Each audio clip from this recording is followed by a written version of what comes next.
장이 딱 절반으로 12장 12장씩 구별이 됩니다. 1장부터 12장까지는 하나님이 이 가나안 땅을 이스라엘 백성들에게 주시는 가나안 정복 사건을 기록합니다. 5장까지는 정복을 위한 준비, 그리고 6장부터 12장까지는 정복하는 과정을 우리가 지금까지 자세히 살펴보았습니다. 가나안 땅을 정복하고 난 후에 이제 그 땅을 분배하고 정착하는 내용이 후반부에 나타납니다. 13장부터 22장까지는 땅을 12지파에게 분배하는 장면이 나타나고요. 마지막 23장과 24장은 여호수아가 유언을 이스라엘 백성들에게 마지막 유언을 남기는 장면으로 그렇게 여호수아가 마무리됩니다. 오늘은 가나안을 분배하는 과정 중에 20장에 나타나는 내용을 살펴볼 것인데요. 이 가나안 땅을 분배하는 과정을 일일이 살펴볼 수는 없어서 간단하게 정리를 했습니다. 13장부터 22장까지 내용 중에 13장은 요단 동편에 있는 땅을 분배하는 장면이었고요. 14장은 우리가 갈렙의 청년 정신에 대해서 우리가 설교를 했는데, 이 갈렙이 헤브론 땅을 기업으로 받는 그런 장면입니다. 15장은 유다 지파에게 땅이 분배되는 장면이고요. 16장과 17장은 지난주에 우리가 살펴보았듯이 요셉 지파, 에브라임과 므낫세 지파에게 땅을 분배하는 장면입니다.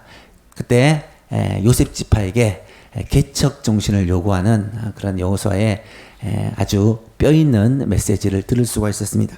그리고 18장과 19장 두 장에는 이 지파를 제외한 나머지 7개 지파, 요단 동편의 2개 반, 그리고 요단 서편의 유다 지파와 요셉 지파들을 제외한 나머지 7개 지파에게 2장에 걸쳐서 땅이 분배되는 장면이 나타나고요. 그리고 20장과 21장 2장에 걸쳐 레위 지파는 기업을 따로 받지는 않습니다. 대신에 각 지파의 땅 가운데 48개의 성읍을 골라서 그 성읍에 레위 지파들이 흩어져서 거주하도록 그렇게 하나님이 명령하십니다. 그래서 이 성읍에 레위 지파들이 흩어져 거주하는데, 그 레위 지파에게 속한 성읍 가운데 6개는 도피성으로 정하여 그곳에서 부지 중에 살인한 자, 실수로 사람을 죽인 자들이 피하도록 하라라는 명령이 나타납니다. 오늘 본문에 나타난 이 내용이죠. 오늘은 이 도피성에 관한 내용들을 함께 살펴보면서 우리에게 주시는 정말 주님의 메시지를 듣기를 원합니다. 첫 번째는 이 도피성은 부지 중에 실수로 사람을 죽인 자들을 위한 피할 장소, 피난처가 된다라는 것입니다.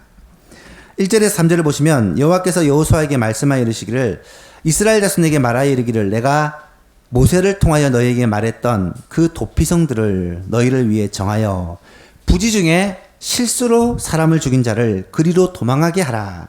이는 너희를 위해 피의 보복자를 피할 곳이니라.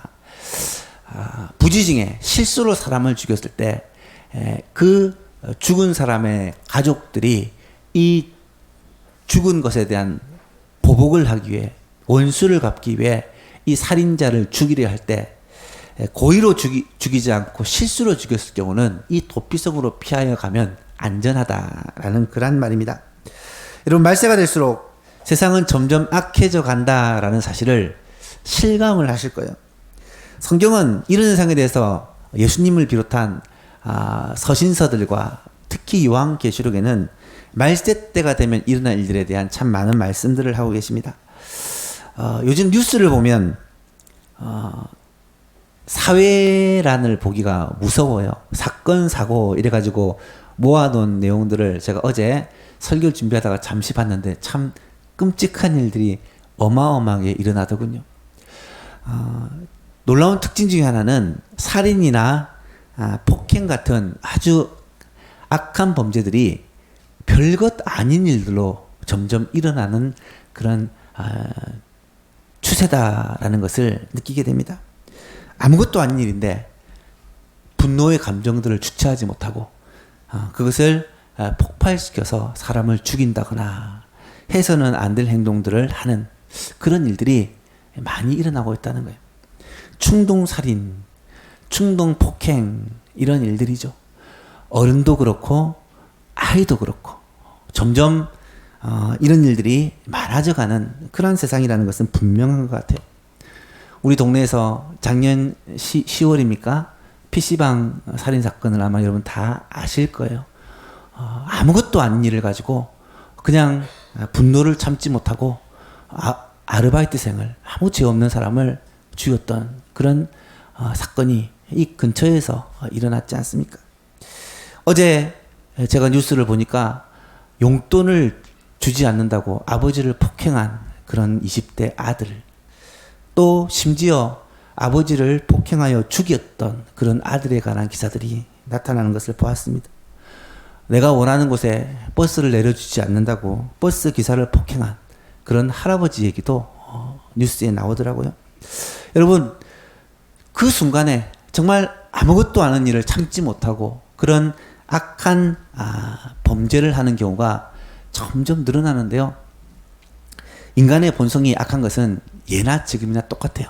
지금도 그런 일이 있다면 예전에도 그런 일이 있었다라는 것을 추측해 볼 수가 있습니다. 문제는 지금 이 시대에는 그래도 인권이다, 생명 존중이다 이런 사상들이 어느 정도는 우리 가운데 자리가 잡혀 있지만 이 당시만 해도 사람의 목숨에 대한 소중함이나 또 사람의 그러한 인간의 존엄에 대한 의식들이 약했던 시기이기 때문에 만약에 우리 가정 가운데 가족 가운데 한 명이 죽었다, 누군가가 우리 가족 중에 한 명을 죽였다라고 하면 무조건 그 원수를 갚는 것이 가족이 해야 할 마땅한 일이요 관례라고 여기던 시대입니다.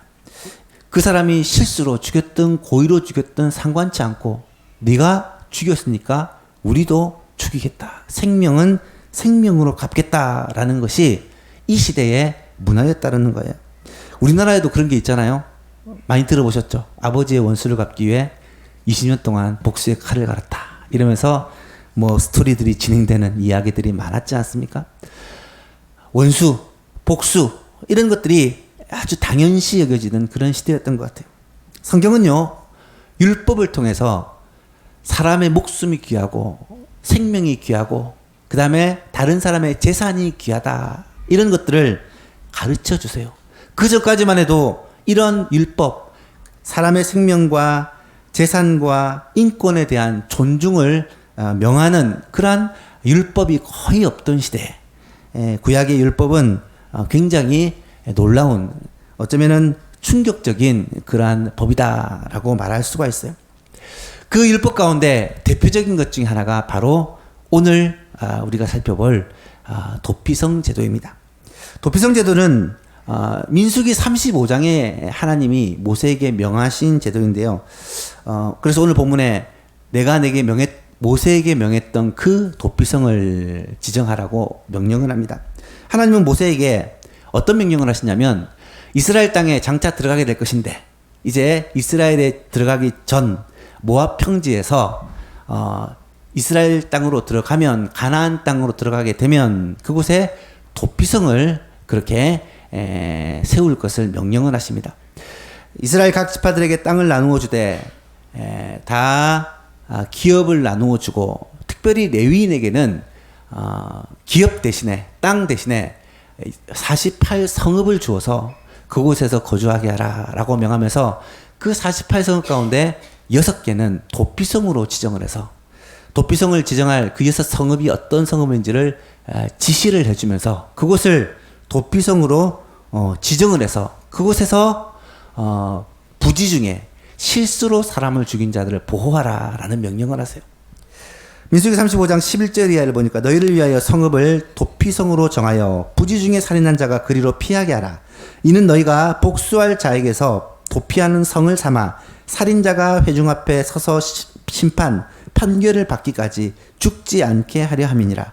너희가 줄 성읍 중에 6을 레위 지파에게 줄 성읍 가운데 6을 도피성이 되게 하되 세 성읍은 요단 이쪽에 두고 세 성읍은 가나안 땅에 두어 도피성이 되게 하라. 지금 말하는 곳이 요단 동편이기 때문에 이 요단 동편에다 3개를 두고 요단 서편에다가 3개를 두게 하라. 이 6성읍은 이스라엘 자손과 타국인과 이스라엘 중에 거류하는 자의 도피성이 되리니, 여기서 도피성에 해당되는 사람은 이스라엘 자손도 해당이 되고 타국인도 해당이 되고 이스라엘 중에 거류하는 외부 사람도 다 포함이 된다는 거예요. 그들도 동일하게 실수로 사람을 죽인 경우는 피할 수 있는 그런 피난처를 하나님께서 주신다는 말씀입니다. 부지 중에 살인한 모든 자가 그리로 도피할 수 있으리라. 먼저 이 도피성을 6군데나 정한 것을 보면 자기가 가까이 있는 곳에, 자기가 살고 있는 곳에서 가까운 곳으로 급히 피하도록 하기 위한 하나님의 배려다라는 것을 알 수가 있습니다. 한번 생각해 보십시오. 내가 사람을 실수로 죽여서 피해 보복자를 피하여 도망해야 되는데 만약에 도피성이 저 부산에 있다. 지금처럼 KTX나 차가 있으면 좋겠는데 당신은 걸어서 가야 되는데 부산까지 가야 피할 수 있다. 가다가 죽임을 당할 수밖에 없잖아요. 가까운 곳에 있어야 속히 도피성으로 피할 수 있는 것이죠. 그래서 하나님은 지도에 나온 대로 요단 동편의 3곳, 요단 서편의 3곳, 각 곳이 흩어져 있어서 가까운 곳에 빨리 피할 수 있도록 배려하시는 그러한 모습을 보게 됩니다. 또 한 가지는 살인을 고의적인 살인과 부지중의 살인으로 확실하게 구별하고 있다는 거예요. 오늘날 용어로 설명하자면 살해냐 아니면 과실치사냐. 무슨 말인지 아시겠죠? 살해한 경우, 사람을 일부러 죽인 경우는 도피성이고 뭐고 무조건 죽이라라는 것이 율법의 명령이에요. 만약에 도피성으로 도망갔더라도, 그리고 성전 뿔을 붙잡았더라도 어떤 경우에라도 그 사람을 반드시 죽여라. 왜냐하면 고의로 사람을 죽였기 때문에. 하지만 실수로 사람을 죽인 경우는, 이 경우는 도피성으로 피하여 죽임을 면하게 하라는 것이 하나님의 명령이라는 거예요. 도피성은 실수로 살인을 한 자들을 죽임을 면케 하는 그러한 피할 피난처라는 말이죠. 오늘날에도 우리가 기억해야 될 사실이 있습니다. 그것은 고의적인 살인, 고의적인 범죄, 계획하고 작정하고 죄를 짓는 것은요, 하나님의 진노를 산다라는 거예요. 사람은 참 약합니다. 실수를 하고요, 죄를 짓기 쉬워요. 여러분, 순간의 감정을 억제하지 못하고 한 번 한 말이, 행동이 후회가 되는 경우가 참 많잖아요. 우리가 참 연약하기 때문에. 마음은 온유하되 육신이 약한 우리가 참 실수하고 넘어지기가 쉬워요. 또 우리의 이 욕심이 유혹을 받기가 참 쉽습니다. 그래서 실수할 수 있고 넘어질 수 있습니다. 그런데 일부러 작정을 하고 죄를 지겠다라고 마음을 먹고 그렇게 죄 짓는 것은 하나님께서 굉장히 싫어한, 하나님께서 굉장히 미워하시는 일이다라는 것을 기억해야 한다는 거예요.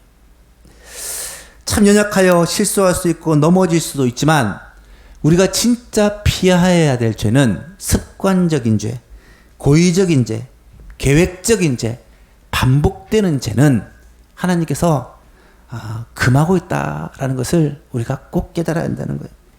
아무리 본성이 약할지라도 이러한 죄들을 극복할 수 있는, 다스릴 수 있는 능력을 하나님은 우리 가운데 허락해 주셨기 때문입니다. 특히 자살이 왜 심각한 범죄가 됩니까?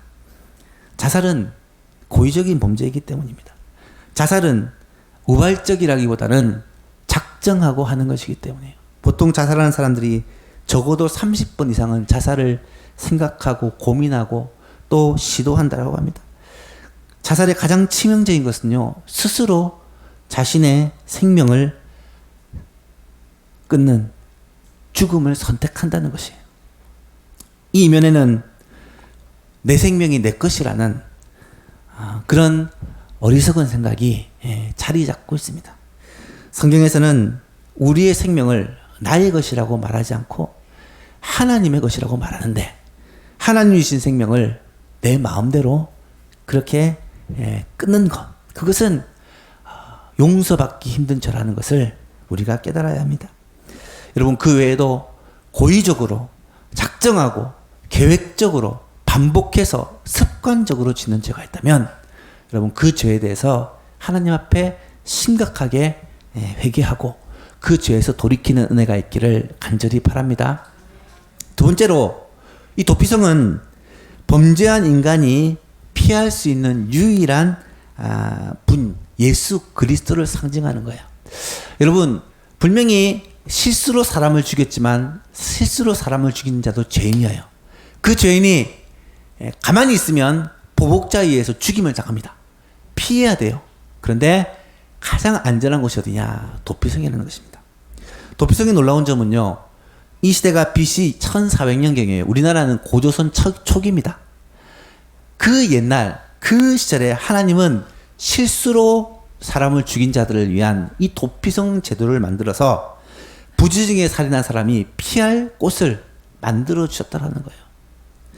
이때 성읍 장로들이 그 도피성으로 들어오는 사람들을 향해서 해야 될 일이 기록되어 있어요. 4절 5절에 보니까 이 성읍들 중에 하나에 도피하는 자는 그 성읍에 들어가는 문 어귀에 서서 그 성읍의 장로들의 귀에 레위 사람들이죠. 레위인들이죠. 자기 사건을 말할 것이요. 내가 이러이러해서 실수로 사람을 죽였습니다. 그들은 그의 성읍에 그를 성읍으로 받아들여 한 곳을 주어 자기들 중에 거주하게 하고 도피성에서는 그런 사람들을 그 성에서 살도록 해주어야 된다. 피해 보복자가 그의 뒤를 따라온다 할지라도 그 사람을 죽이기 위해 온다 할지라도 그 살인자를 살인자를 내어주지 않고 그 사람을 로부터 보호해주는 역할을 그 도피성은 한다라는 것입니다. 그 이유는 본래 미워함이 없이 부지중에 그 이웃을 죽였기 때문이다 라고 말씀하는 거예요. 우리가 여기서 꼭 생각해 보아야 할 것이 있습니다. 도피성은요 예수 그리스도를 상징적으로 보여주는 것입니다. 여러분 성경은 우리의 주 대신 예수님을 우리의 피난처요 산성이시요 피할 바위시다. 하나님 예수님을 가리켜 그렇게 고백하고 있습니다. 우리 모두는 사실 죄인이에요. 그냥 죄를 지었지만 특별히 우리의 죄는요 우리의 범죄함으로 말미암아 예수 그리스도를 십자가에 못 박은 살인자들입니다. 물론 우리가 일부러 주님을 못 박은 건 아니에요. 하지만 연약함 때문에 실수로 우리의 죄악 때문에 예수님이 대신 십자가를 지셔야만 했습니다. 하나님의 진노의 심판을 면하기 위해서는 우리가 피해야 되는데 그 피할 곳이 도피할 곳이 바로 주님의 품이라는 거예요. 아이러니죠. 누구든지 그리스도 안에 있으면 죄의 심판에서 면할 수가 있다라는 것입니다.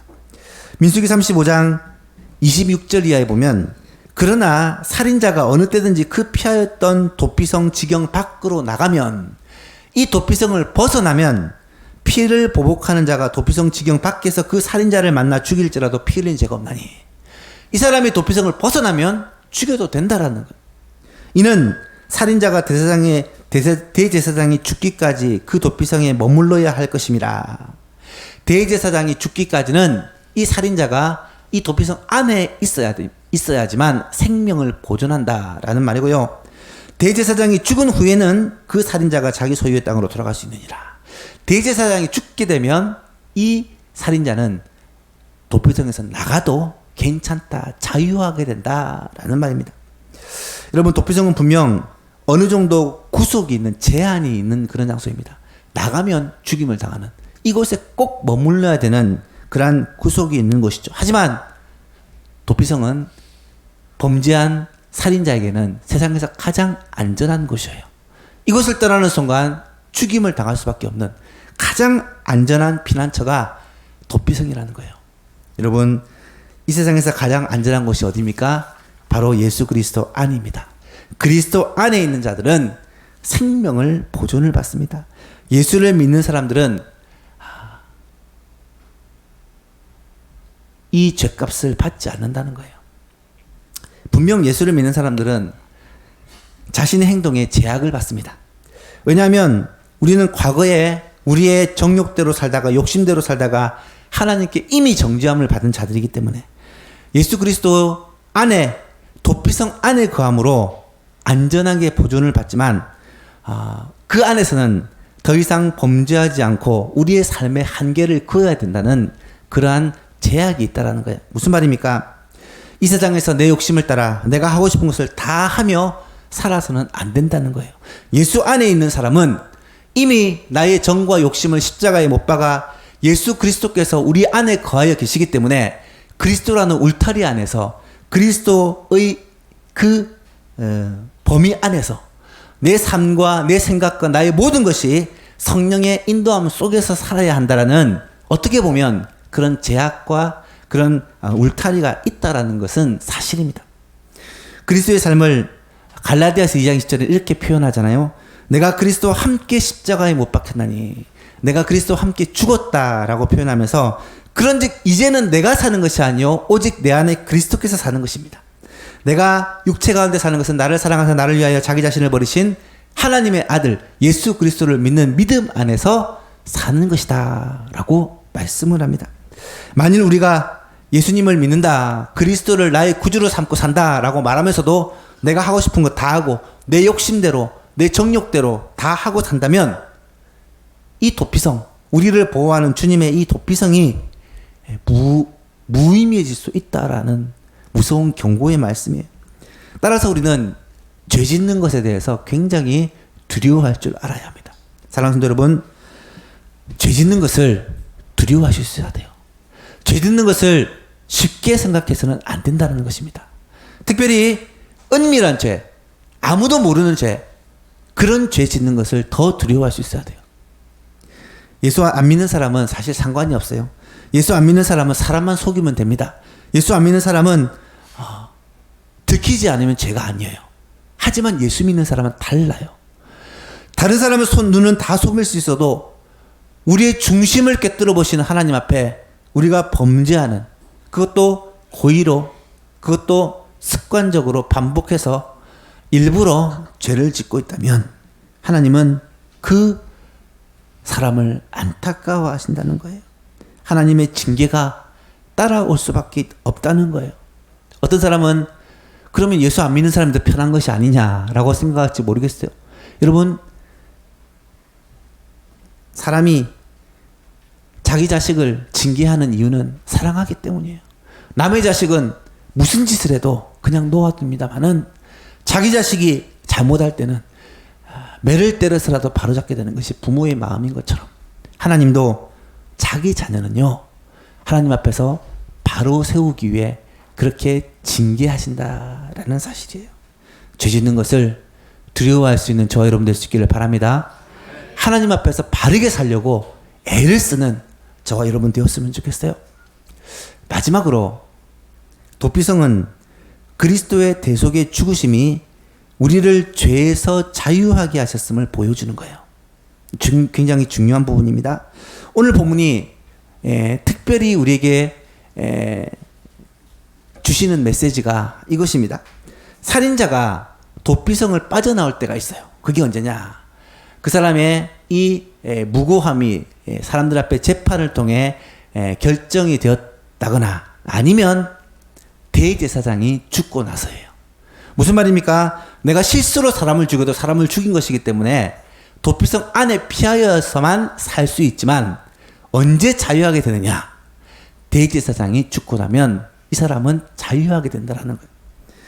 오늘 본문 6절에 보니까 그 살인자는 회중의 앞에 서서 재판을 받기까지 또는 그 당시 대제사장이 죽기까지 그 성읍에 거주하다가 그 후에 그 살인자는 그 성읍 곧 자기가 도망하여 나온 자기 성읍 자기 집으로 돌아갈지니라 하라 하시니라. 민수기에서도 또 신명기에서도 대제사장이 죽으면 이 사람은 괜찮다라고 이야기를 해요. 이게 무슨 말일까?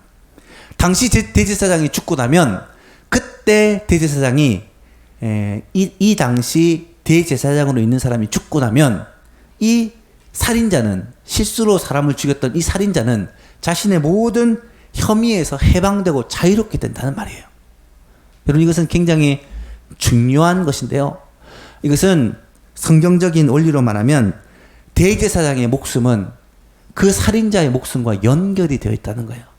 하나님은 대제사장의 죽음을 그 살인자의 죽음으로 본다라는 것입니다. 이것은요, 우리에게 대속의 죽음을 가르쳐주는 굉장히 놀라운 메시지입니다. 여러분, 우리의 영원한 대제사장이 되시는 예수님께서 우리를 위하여 죽으신 사건은 바로 살인한 사람이 죽임을 당했다고 하나님께서 인정하시는 것이다 라는 말입니다. 무슨 말입니까? 예수 그리스도의 대속의 죽으심으로 말미암아 우리가 지은 죄를 하나님은 이미 그 죄값을 다 치렀다고 인정해 주신다는 말이에요. 그래서 예수 그리스도의 죽으심으로 말미암아 우리의 죄값이 다 치루어졌고 모든 죄값이 다 치루어져서 구속함을 받아서 우리는 죄에서 자유함을 얻게 된다라는 것이 도피성이 가르쳐 주시는 교훈이다라는 것입니다.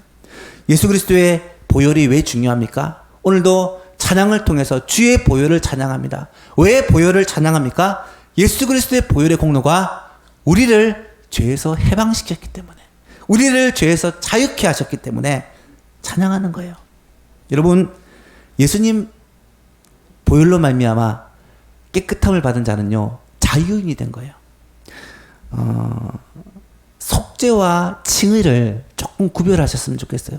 여러분, 죄를 속한다, 속죄라는 것은 범죄한 자지만 이 범죄한 것을 용서받는 것을 말해요. 벌을 피하는 것을 말합니다.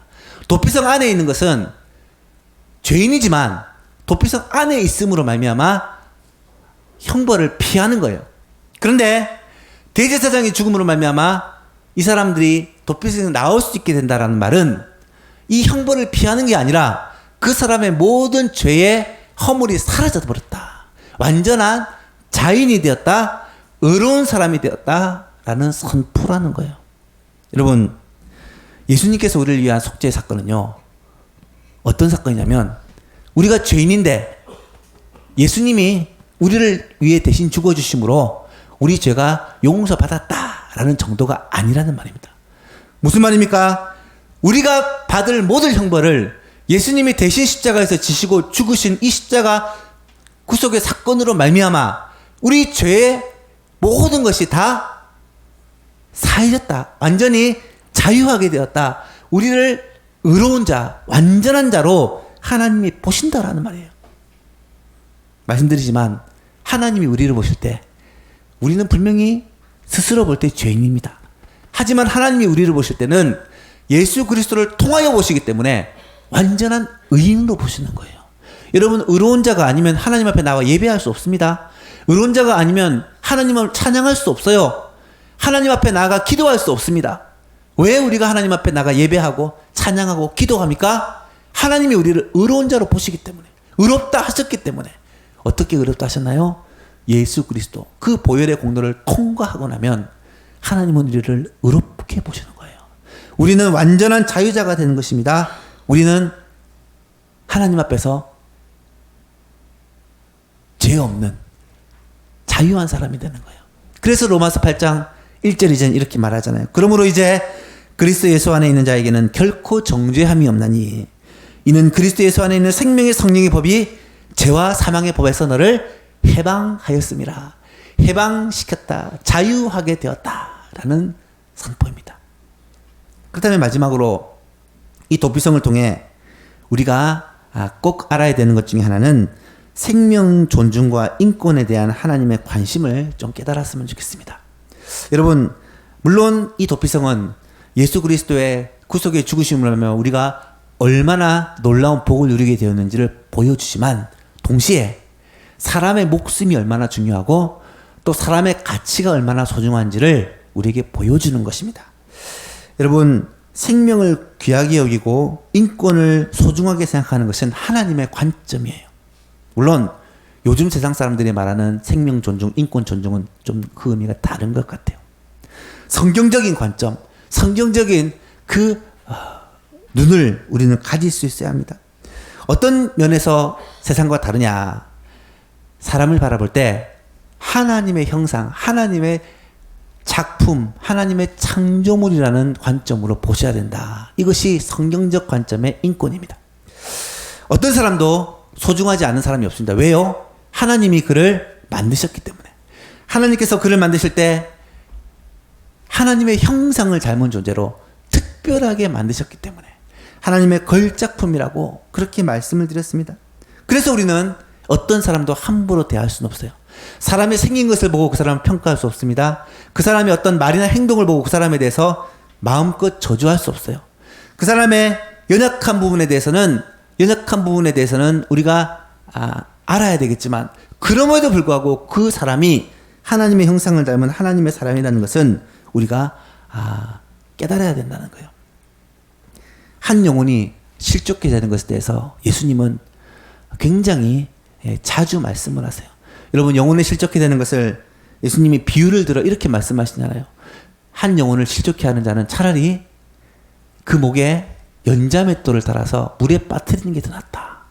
여러분, 사람에게 연자맷돌을 목에 달아서 물에 빠뜨리면 어떻게 됩니까? 물에 들어가서 못 나옵니다. 죽습니다. 이 말은 몸을 죽이는 것보다 더 심각한 것이 사람을 실족해 하는 것이다 라는 말이에요. 여러분, 사람을 찔러 죽이는 것도 살인이지만 그거보다 더 심각한 죄가 영혼에 상처를 주고 그 사람으로 하여금 그리스도를 떠나게 만드는 이 죄라는 거예요. 영혼을 실족해 하는 일이 우리 교회에서는 절대로 일어나지 않기를 간절히 소망합니다. 나 때문에 상처받아 교회를 나오지 않고 예수님을 떠나는 사람이 한 명도 없기를 간절히 소망합니다. 혹시 그렇지 않기 위해 우리는 늘 기도해야 한다는 거예요. 상처받는 말, 행동을 하지 않기 위해 애쓰시기를 바랍니다. 내 성격이 원래 좀 그래. 내가 원래 화통해서 막말을 많이 한다. 여러분, 핑계하지 마시길 바랍니다. 그리스도의 사람은 그리스도의 사람다워야 됩니다. 특별히 거짓말을, 속이는 말을, 모함하는 말을 여러분 조심하시기를 바랍니다. 성경에서는 그러한 죄를 굉장하게 무섭게 말씀을 하고 있어요. 한 영혼도 소중하지 않은 영혼이 없고요. 그 영혼을 위해 예수님께서는 십자가에서 죽어주셨습니다. 한 영혼을 얻기 위해 생명을 주신 주님을 기억한다면 모든 사람을 정말 소중하게 대할 수 있는 저와 여러분 되었으면 좋겠습니다. 나이 많으신 분들한테는 우리 부모님을 대하듯 대하시길 바라고, 비슷한 또래의 사람에게는 형제 자매, 우리의 아내와 남편에게 대하듯, 좋은 비유가 아닌가요?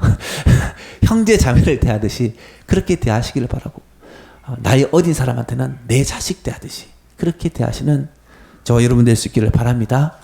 우리 교회 안에 있는 모든 성도들을 정말 가족처럼, 정말 내 피부지처럼 여기고 사랑하며 섬기며, 그래서 우리 교회 안에서는 한 사람도 상처받고 떠나는 사람이, 한 사람도 고독하여 힘들어하는 사람이 없게 되기를 예수 그리스도의 이름으로 축복합니다.